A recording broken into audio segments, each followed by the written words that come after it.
If you thought that e-signatures was exciting, wait until you hear about bankruptcy. But what I do want to start with is this. I want to give you my email address so that if you do have a question, while I encourage you, if it's a question about an ongoing problem, talk to Rob Musser first. On occasion, Rob has called me where there's a bankruptcy question and said, what do you think about this is the answer. But I want to give you my email address so that if there is a question, and it's just generic, you're not talking about a specific deal, I don't mind helping people out. So it is my first initial and last name run together, L. Young at cgalaw.com. Nothing, no periods, no dashes, just L. Young at cgalaw.com. So you got the general outline up on the screen. And what I want to do is go through my materials so that you have an understanding of what's involved if you are trying to handle a real estate closing and there is a bankruptcy involved. And if you have questions, because I have my materials in front of my screen, I can't see the bottom half. So if you type in a question, Anshi, I will rely upon you to tell me that there are questions, and I'm happy to answer them as we go along. I'm happy to wait until the end. So let's talk about the cast of characters, because everybody has their own role in a bankruptcy case, especially when it comes to the sale of real estate. The bankruptcy judge. The bankruptcy judge is an Article I judge appointed for a 14-year term. They're appointed by the circuit court, which in the Third Circuit sits in Philadelphia. They have limited jurisdiction, and there are some fascinating that only lawyers could like questions about the jurisdiction of the bankruptcy courts. But it seems pretty clear to me that regarding the disposition of any real estate owned by an entity in bankruptcy, that you are dealing with an Article I judge who has jurisdiction over the real estate. And so sooner or later, that judge may be asked to opine about the validity of the sale of the real estate in question. I said maybe, because there might be a question.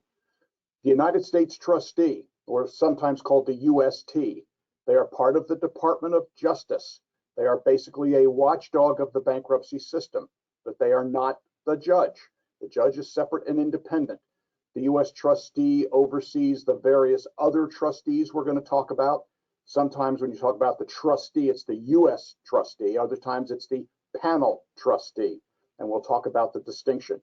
But people who work at the U.S. trustee's office are employees of the Department of Justice. They are government employees, and their job is to oversee the bankruptcy system in general and to make sure that it's working correctly.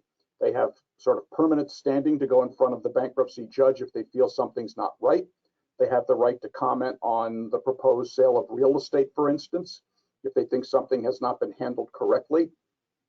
And so if the U.S. trustee is involved in your case, there's probably a problem, and you'd need to figure out if you're handling a closing and the U.S. trustee has concerns, what are those concerns? Now, there are different chapters within the bankruptcy code. And by the way, the bankruptcy code is 11 USC, 11 United States Code, section whatever. So if you're researching it, giving it to your attorney to look it up, it starts with 11 USC section. Now, Chapter 7, there is a panel of Chapter 7 trustees. I'm on the panel. I've been since the 1970s. There are about 10 of us. And what we do from the Maryland border to the New York border, all through central Pennsylvania, and if you exclude Reading, Allentown, Bethlehem, and Easton, we then go over to the Delaware River. So Wilkes-Barre, Scranton, they're all part of the Middle District. And one of our jobs, as we're all attorneys, we're all in private practice, and this is just part of what we do part-time.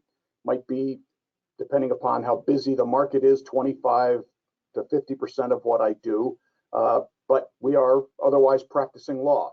And our job is to handle assignments from the Department of Justice, the U.S. trustee, to look over bankruptcy filings that are filed in Chapter 7. We just handle Chapter 7 and administer the assets. And we'll discuss how that happens a little bit later. Then there is Chapter 11. Now, Chapter 11 is only, Chapter 7, by the way, can be for individuals, married couples, or businesses that have closed. Chapter 11 is for businesses, usually businesses that are open, and individuals that have a significant amount of debt, I mean in excess of $1 million. and don't qualify for one of the other chapters for reorganization. Chapter 11 is usually a reorganization chapter. There's no trustee automatically appointed in a Chapter 11. The debtor is called a debtor in possession, or a DIP, D-I-P. And if you are dealing with a Chapter 11 trustee, it's because something went wrong. The Chapter 11 trustee only gets appointed for what is termed, quote, cause, end quote. And that can be anything from mismanagement to a management disagreement to misappropriation of funds to failure to get the company reorganized and restructured. There are all sorts of things that can constitute cause. But if a trustee has been appointed in a Chapter 11, it's because something went very wrong with the debtor's initial handling of the matter. And I have been a Chapter 11 trustee in a number of cases. There is a new small business chapter, subchapter 5, or V, and that permits the debtor, small business debtor, to remain in possession of its assets, even though a trustee gets appointed to sort of help administer the case and move things along. The small business chapter is meant to expedite matters for businesses that have less than, I think right now it's about $7 million worth of debt. It started out as 2-point-something million, and when the pandemic hit, they immediately raised it to $7.5 million, and that's about where it is now. There's an enactment that kept that open for another year. So, but it's a small business in terms of the total amount of debt. The procedures are somewhat streamlined, and a trustee is appointed, not for cause, just to help out the small business debtor. Chapter 12, there are very few of them in the Middle District, but there are some. They're farmer cases or family farm cases. There is a trustee appointed in those automatically just to oversee the procedure. There's no debt limit, but there is a limit. You have to be doing at least 50% of your income must be from farming. So it would exclude the guy that has a 50-hour-a-week job and farms on the weekends or farms the back 40 to become a family farmer. You have to be primarily in the business of farming to qualify.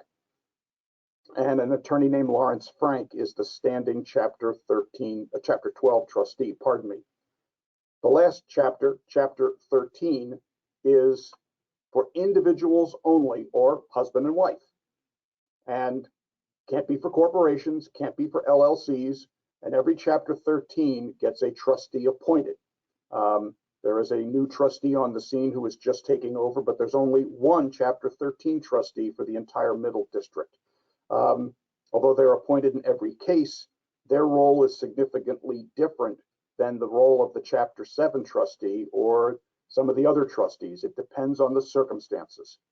So let's look at the code sections that are involved. Again, we're dealing with 11 USC section whatever. In this case, the first one that I think you need to know about is section 541.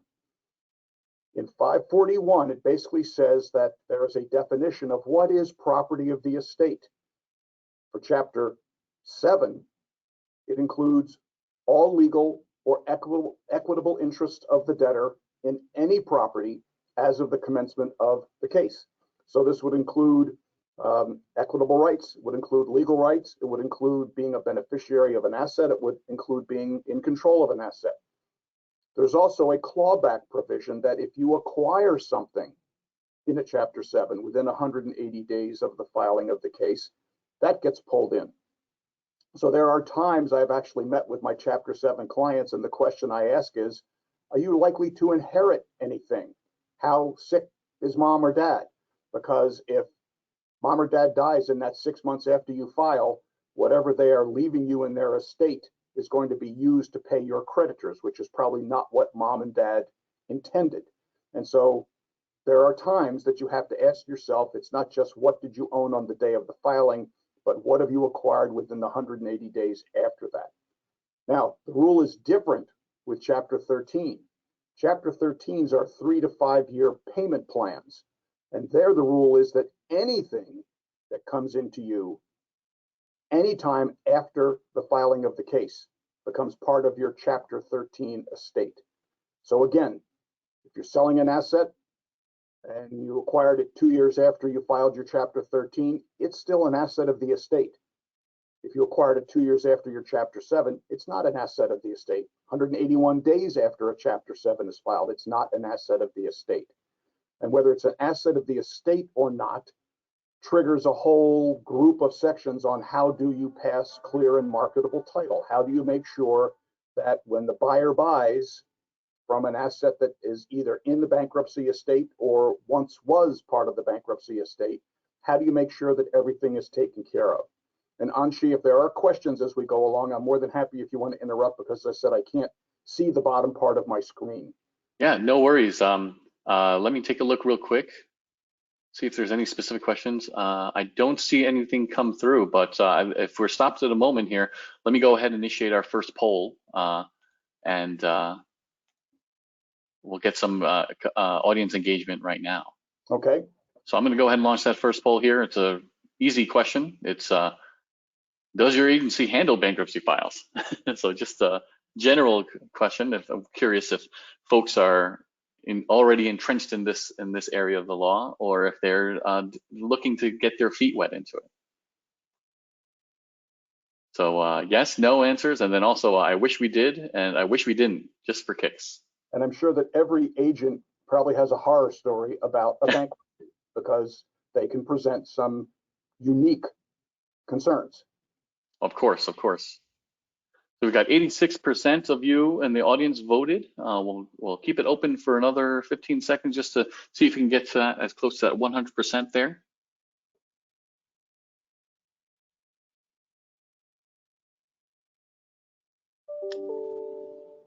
Alrighty, we're hitting about 92%. So just the last bit of you that are viewing. At least everybody's awake. That is true. That is true. All right, I'm going to go ahead and close out the poll, and let's take a look at the results here. So 49% of you said yes, your agency does handle bankruptcies, and 45% of you said no. Oddly enough, none of you voted for the last. Actually, only 2% voted for "I wish we did," and 5% said "I wish we didn't." Now, if I allowed multiple answers or responses, I'd be curious what the results are, but that'll be for another day. Well, and what I would say as we move into the next section is that bankruptcies are at a relatively low point right now, individual bankruptcies especially. I think with a lot of the government help, people have been struggling with some rent abatement programs. People are sort of waiting. I think when the economy tries to open back up fully, and I'm not in the government, and I'm not arguing either way when it should happen, but when it happens, I think you're going to find a number of businesses that have been hanging on that are going to realize that it's just not there for them. Maybe business doesn't pick up as fully as they need it to be. Maybe not everybody gets called back to work. I saw a segment on the news that the manufacturing segment of our economy, especially in central Pennsylvania, is going great guns, and they're looking for people, but that's not the entire market or the entire economy of central Pennsylvania. And I'm concerned that if you don't do bankruptcy real estate now, you may be called upon to do it in the future simply because more people may need to file. So let's move on to section 363. 363 governs the sale of assets. And if it's the only code section you remember, that's a good start. Section 363 is how you get a property, most of the time, sold out of a bankruptcy estate. It applies to all of the chapters, 7, 11, 12, and 13. And while there are some exceptions, it is where the sale of real estate starts. And in some cases, that's where it ends.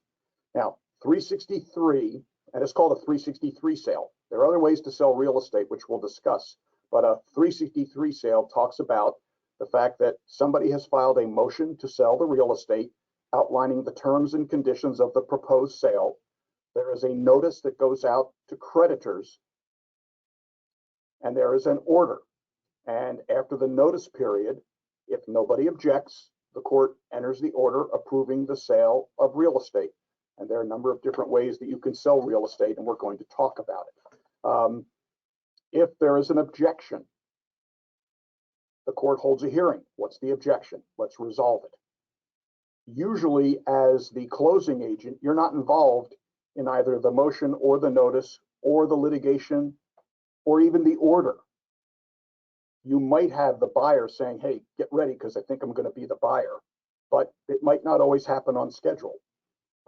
There are a number of times, excuse me, a number of times, especially in commercial real estate, where what gets proposed to be the terms of the sale aren't always the way things end up. And so we will discuss further in the materials exactly how it happens. But there are distinctions about sales that are going to pay everybody, sales that are only going to pay some of the lien holders, sales that involve dealing with judgment creditors and how they're going to get paid. So all of those we will cover, and they're in the materials.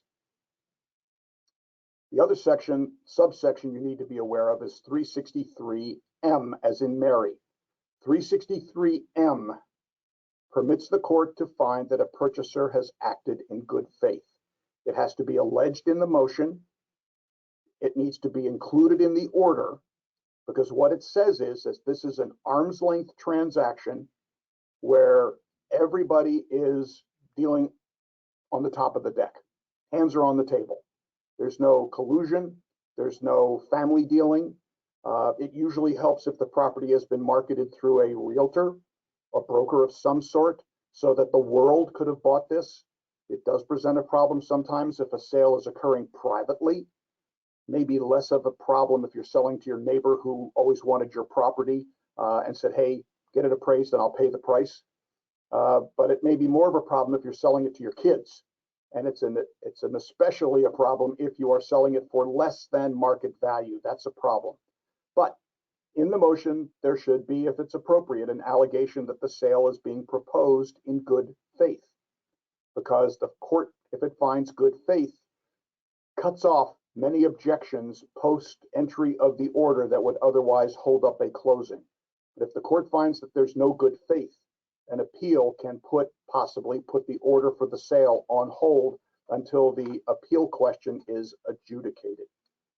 Now, what happens when somebody says, well, I have enough in my real estate to pay the mortgage, but I'd like to get some money out of this if it's possible? There is an animal within the bankruptcy code. They're called exemptions. And you're allowed to, and we'll discuss how it happens, but you're allowed to exempt or keep a certain amount of the proceeds out of your real estate sale. And the way it happens is that you pay the cost of selling it, you pay the realtor, you pay the other professionals, you pay the mortgage debt. You have to be able to pay the mortgage debt in full. And if there's money left over after the first and second have been paid, the owner, if they're in bankruptcy, are allowed to have roughly $25,150 per person. So a married couple gets over $50,000 worth of equity as long as they have paid the first and second mortgages. Now, what if you don't own a residence? Well, it's not your problem if you don't own a residence, but there are separate provisions for getting an exemption in non-real estate asset. What you should understand, however, and again, you're dealing with real estate as part of this seminar, but a residence, there are people who've alleged they've lived in their car, and it's not unrealistic, lived on their boat, lived in their RV. And the court has said, yeah, as long as that's where you can establish that that's where you reside, you can treat that as your residence and get the exemption, the equity out of it. Now, what happens where you have a situation where you have a mortgage and then a bunch of lawsuits that have been filed? Well, again, there is something called lien avoidance. And you're probably saying, wait a minute, do we have to worry about this? Well, you do, because it matters who gets paid in what order. If there is what's called a judicial lien, you've been sued, whether it's a confession of judgment, whether it is just a garden variety lawsuit that gets logged into the courthouse, those judgments can be avoided, knocked down in priority to perfect an exemption. So you need to understand that an exemption needs to be elected. And if there is a judgment that impairs that exemption, it can be avoided. However, if the debtor doesn't do anything to handle the lien, the debtor simply says, I have an exemption and I want to elect it, but doesn't do anything to handle the lien that's been placed on record, the lien wins. So if you're handing out money, all of a sudden you need to ask yourself, okay, I've got a mortgage and then I've got 3 judgments because their business was failing and there were 3 judgments. Number 1, are the judgments actual liens on the property? because if it's a claim against the husband only, and they're married and it's joint property, then the liens against the husband only wouldn't attach. There's no need to avoid the liens. But if it's a single person, or if the lien is against a husband and wife, they can still avoid the lien, but they have to do so. They do it in the bankruptcy court, and they get an order that I would suggest recording that says the lien is avoided to the extent that it impairs the exemption, the right to get $25,000 per person. So at this point, if you have a headache because you're going, wait a minute, how am I supposed to remember all of this? There's more, but that's why I've given you the outline and why I've tried to describe some of these issues. I don't expect that you're going to come away remembering every outcome. I do hope you'll remember every issue and ask yourself, do I have the issue involved in this case if you do a bankruptcy transaction or a sale? Then there's an animal called a preference. You were sued, and within 90 days of filing bankruptcy, you obtained a judgment. But if you file your bankruptcy within 90 days, while you could also avoid the lien as a judicial lien, you can also avoid it as a preference. And that is that any improvement in position acquired within 90 days of the filing of bankruptcy can be knocked out pursuant to Section 547, which is, we're on page 3 of the materials, as a preference. So if you're following in the materials, although you've got the outline on the screen, but if you're following in the materials, a preference requires that you go to the bankruptcy court and file certain allegations that, hey, judge, this is a lien, it was filed, it was within 90 days, it impairs my exemption.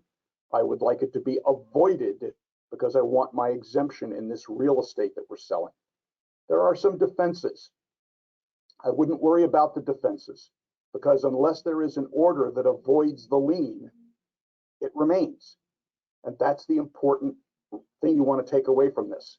If there's no order that avoids a particular lien, the lien gets treated as if it's a non-bankruptcy situation.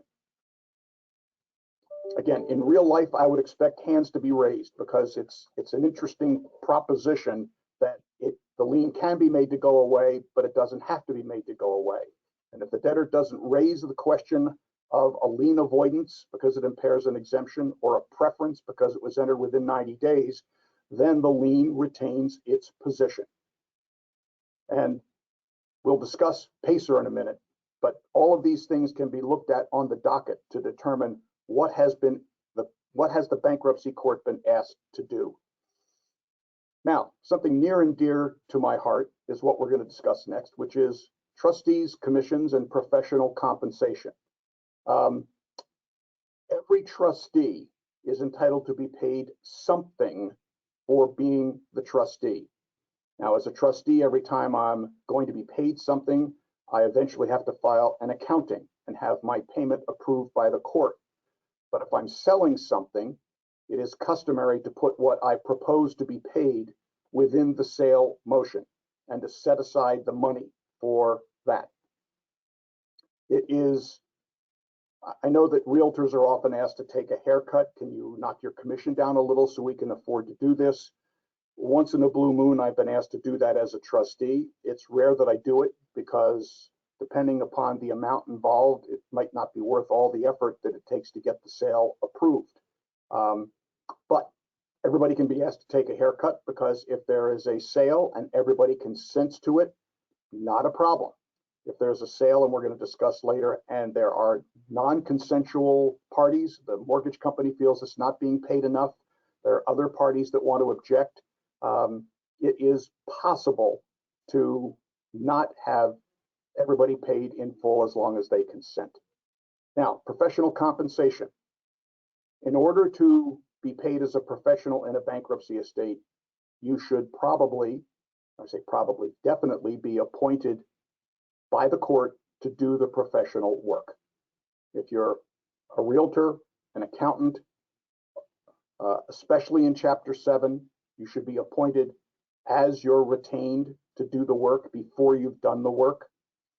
I've had occasion where as a Chapter 7 trustee, I've had a debtor show up and they already have a sale. They listed the property before they filed. They got a contract. They realized there were going to be some problems. Maybe they were in the middle of being sued and it would cause a title issue. So all of a sudden they file bankruptcy. Well, in that case, I would immediately appoint the realtor, and I've never had much pushback with the court paying the realtor to get their commission. But there should at least be an order that says, yes, you timely filed to have the realtor appointed, and now you have a motion to sell the property. And in that motion, you've asked me to approve the commission to be paid to the realtor. All of that should be in the documents that are filed with the court. So court sales, or let's say sales of real estate in a bankruptcy, usually don't happen without there being some paperwork. And the question becomes, show me the paperwork. Now, normally, if the sale is occurring in Chapter 7, there is a motion. The motion lays out all of the significant terms. It lays out who is supposed to be paid in what order.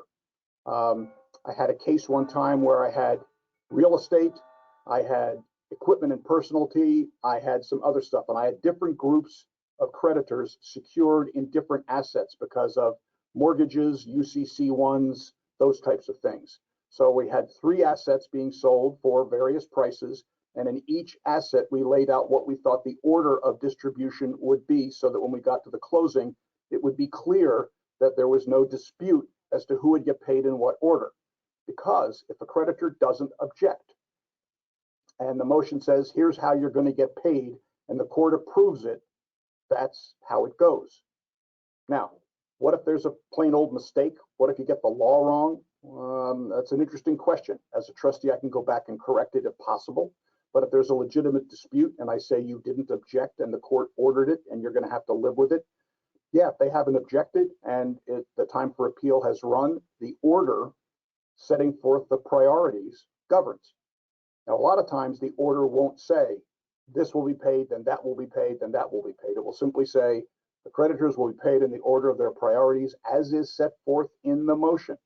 So you need a copy of the motion to see who was proposed to be paid how. Now, for all of this, it is easier if you obtain access to the records. And PACER, which is in your materials on beginning on the bottom of page 4 of my materials, PACER is public access to court electronic records. And with PACER, you can find out what chapter it is. If it's a chapter where there's a trustee appointed, do you need to get the trustee's approval of something? Is the trustee the one filing the motion, or is somebody else filing the motion? What authority does the person have who's filing the motion? And again, that depends upon the chapter. Has the trustee consented or objected or doesn't care? Are there objections by creditors, and have they all been resolved? So that if you're presented with a sale, you have to show that if there were no objections, the court has entered the order. I always suggest getting a certified copy of the order and attaching it to the deed, that you have an order that says that the court's going to allow the sale. I don't think it's a good practice to just have the deed, because a bankruptcy sale is different, it's unique. And while a court order may not always be involved, and we'll talk about some exceptions, it's probable that a court order is going to be involved. So let's talk about how you actually sell real estate. And it does differ from chapter to chapter. And this becomes, at least I think this is for the layperson where it becomes most confusing, because there's no one rule that fits every chapter. You have to understand the authority of the trustee in a chapter 7, the latitude given to the debtor in chapters 11, 12, and 13, and the role of the trustee in those chapters. So let's talk about chapter 7, because about 85% of the cases nationally, the consumer cases, are filed in chapter 7. So it is as likely as not that if you're going to be selling real estate, it's going to come out of a chapter 7. So the chapter 7 trustee administers all of the assets of the estate. We talked about section 541, and that would include all real estate owned by the debtor or acquired within 180 days. So if you inherit something left to you by will, property settlement agreement in a divorce within 180 days, it's now property of the estate. And for that reason, in some situations where both parties haven't filed, I will tell them, don't finalize your divorce for 180 days, because then it's not part of the estate. If it's just the wife who has filed and she has elected the marital exemption of joint property, then there's no joint property. There's no sole property in her name. It's all still joint. So there might be reasons why you would delay for the 180-day period. But as the Chapter 7 trustee, I have the authority to retain the realtor, list the property for sale, sign the listing contract, negotiate the terms, sign the deed, sign the seller's affidavit, make all of the terms and conditions. I am actually the one performing the sale. Yes, as a courtesy, I consult with the debtor. If they're still living there and they want to settle by a certain date, yes, I'll make sure that that fits your schedule. If you're being reasonable, I'll give you reasonable time. If you say, oh, I'm going to need 6 months, you're not going to get 6 months. If you say I need 60 days, I need 90 days, you might get that. But that's all, let's say, negotiable. I get to control the matter as the Chapter 7 trustee. I filed a motion for the sale. I obtained the court approval. When we go to closing, the money is turned over.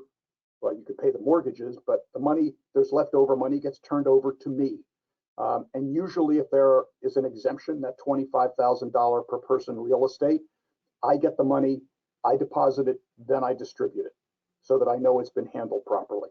The Chapter 7 trustee doesn't have the authority to simply sell real estate for the benefit of the mortgage and the trustee.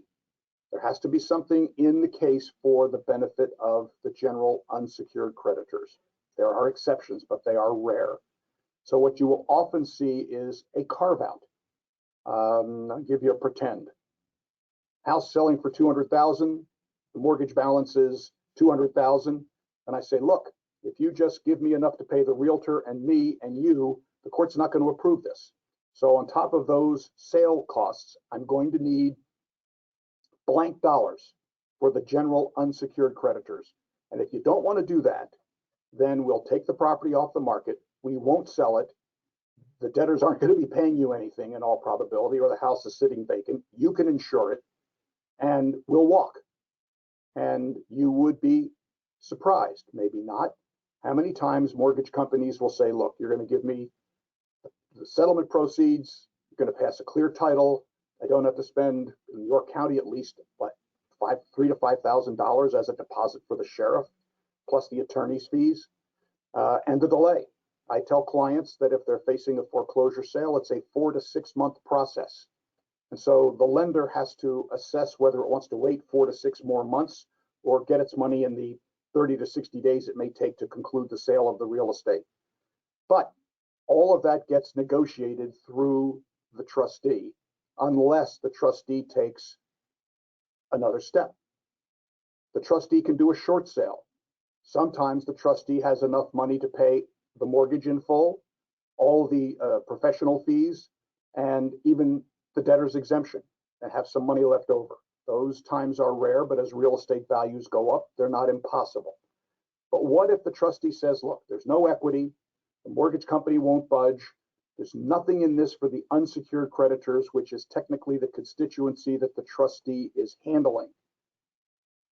The trustee can abandon a property, and the trustee sends out a notice of abandonment that says, I wash my hands of this. I want nothing to do with this property. That puts it back in the hands of the debtor, the person who filed the bankruptcy. They can try and sell it. They can just live in it until the foreclosure happens. But it's a way of formally telling the creditors, I, as the trustee, have tried or don't think that trying is worth it, and I am done. I'm walking away. Now, it doesn't happen in residential properties nearly as frequently as it does in commercial properties. But there's the possibility of a higher bid. Now, both of my sons are realtors, and it's clear that if in this market, if the property is listed for $200,000, they might get a bid of $205, $210. But when the contract is signed, that's it. It's binding. Whatever the terms are, everybody else who had an interest in the property goes away, not in a bankruptcy. So if there's the contract for that $200,000 property, whether it's a 200 or 25 or 210, and there's a motion filed that says, I, the trustee, want to sell this property because we have everything worked out. Technically, other people who might be interested have the right to turn this into what amounts to a country auction and say, well, on those terms, I'll bid 215. Now, the question becomes, what were the terms?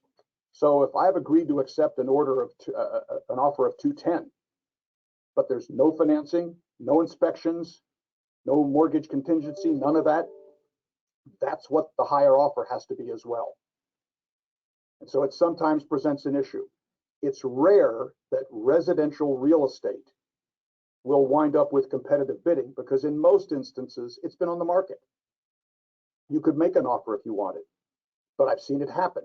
It is much more likely with commercial, where there are business reasons for saying, look, if my competitor A is buying this property, I want to keep them out of this geographical market. So I'm company B, I'm going to pay more and I'll pay enough that I'll get it and they won't. And I've seen it happen. The last case where I was involved, we had an offer to sell a property for $3 million and everybody wanted to take it. And the court said, I think you need to market it more. And we wound up selling it for a little over $5 million.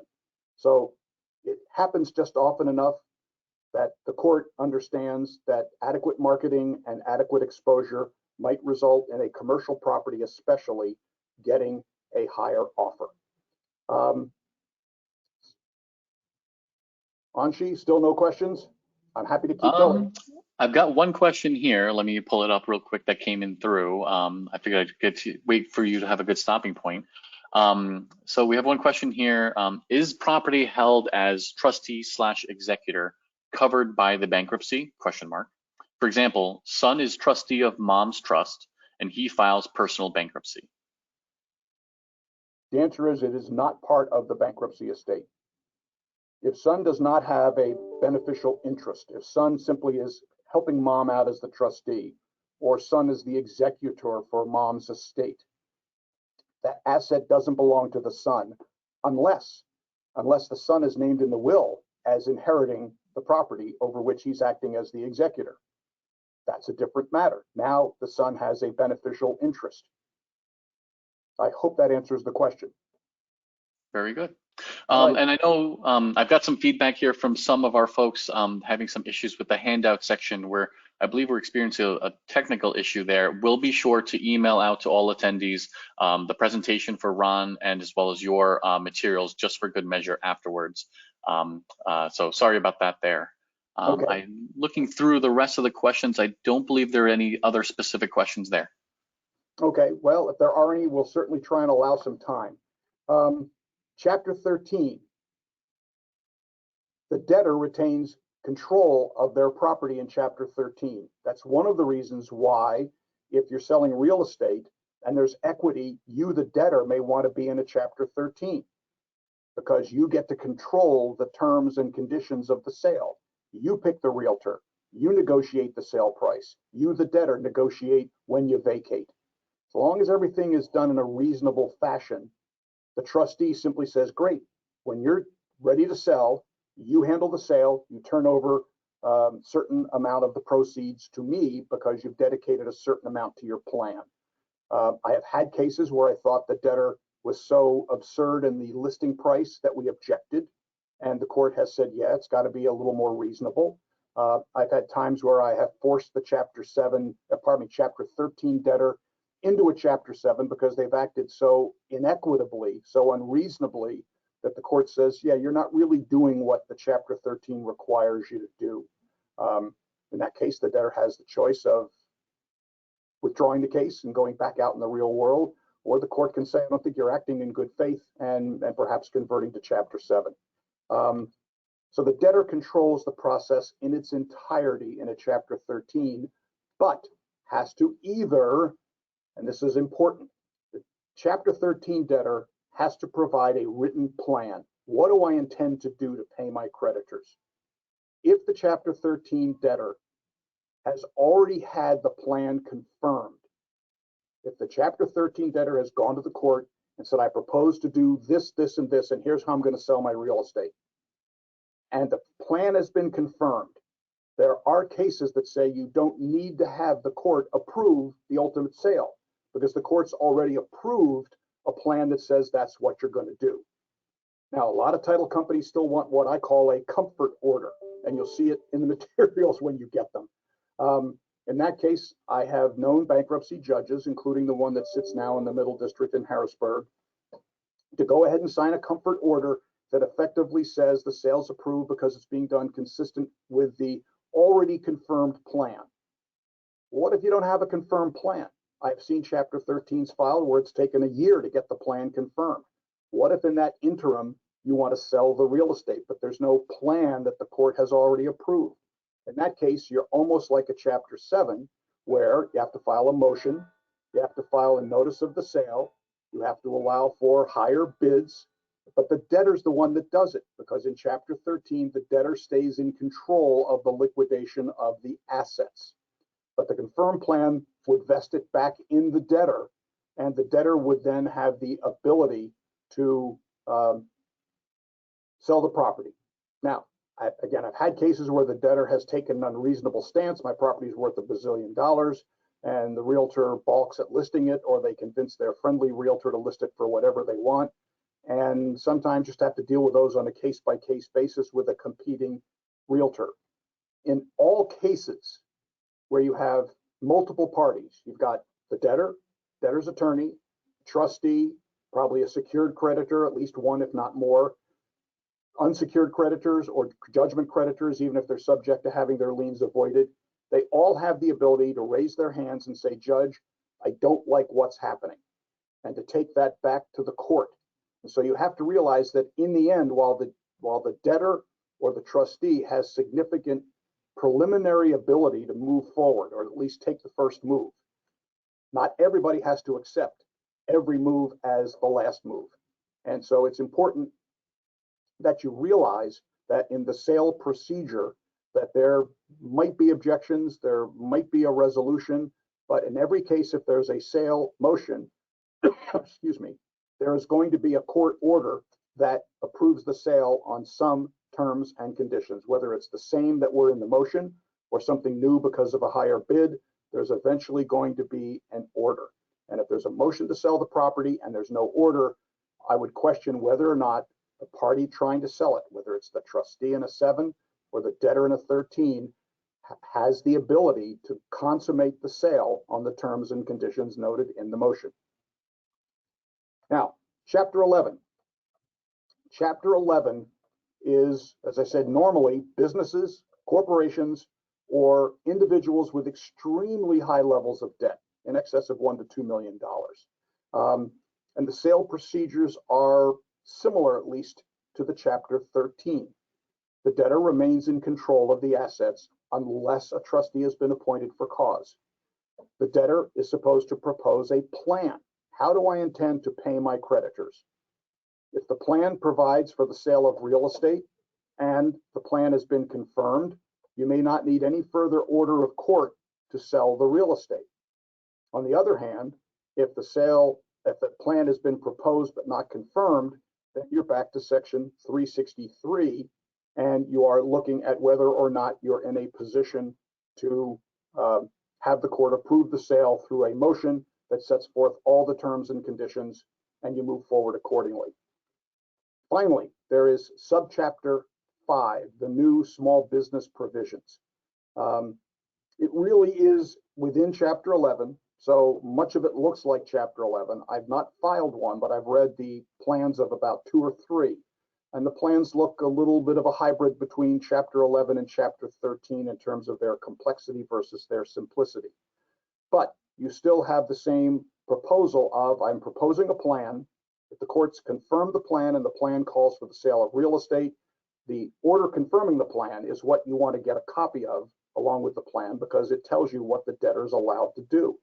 If you don't have a confirmed plan, then you need a sale motion pursuant to Section 363. Now, I end my materials, and again, you apparently don't have all the materials, but there are 3 general kinds of disputes that occur when selling real estate. And 2 of the 3 don't really involve you.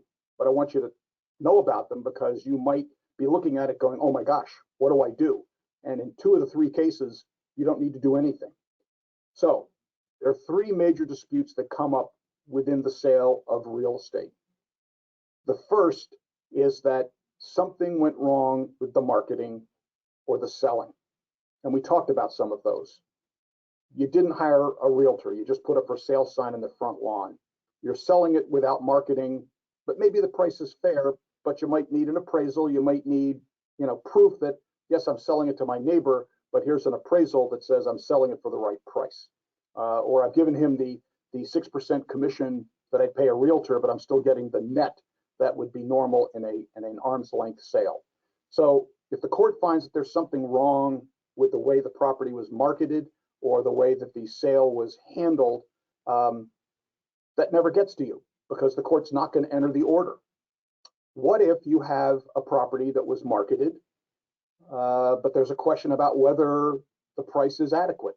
That $3 million that I told you about in the prior case, where the property wound up being sold for $5 million. Well, there the court looked at what had been done in terms of marketing and said, I just don't think you did enough, not for this property, not where it's located, not for what I think its value is. And so the court told the trustee to go back and do more. Again, there was no order entered, so you're not going to get a buyer showing up saying, I want to go to closing, because there is nothing on which to close. There's been no order.